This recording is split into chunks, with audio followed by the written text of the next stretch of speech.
for you today is on the blame game.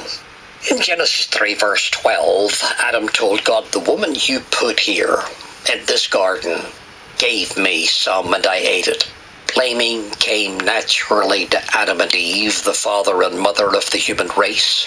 I mean, after all, who could fault them? Answer, God did.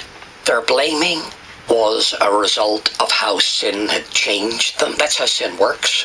Their relationship to themselves, to each other, to their environment, and even God was radically changed by their irresponsibility. And since God can do nothing with people who won't take responsibility for their decisions, he dismissed them from paradise. What a price to pay. Here are two good reasons for giving it up and getting out of the blame game. Number one, it makes you a victim. When you make someone else responsible for your decisions, you put the power to change things into their hands. That means nothing will change unless they decide to change it. You make them the master of your fate. Don't do that. Only by accepting personal responsibility can you retain the power to change your circumstances. And number two, it makes you miserable. Victims always feel miserable. You say, "But they hurt me."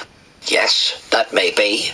But by harboring resentment, you're hurting yourself over and over.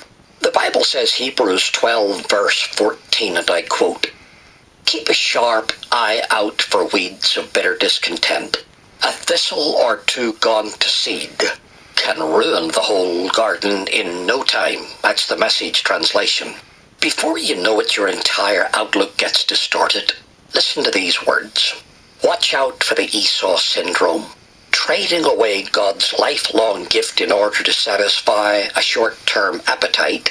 Esau, he says this in the Bible, absolutely, Hebrews 12. I'm going to read it to you. Esau later regretted that and wanted God's blessing, but then it was too late. Tears or no tears, that's Eugene Peterson again paraphrasing. Look, here's the bottom line. Forgive what was done to you. Take back your life and get out of the blame game.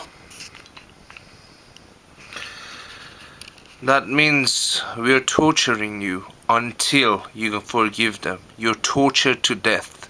You're either going to forgive them or it's going to carry on like this. That's what it basically means.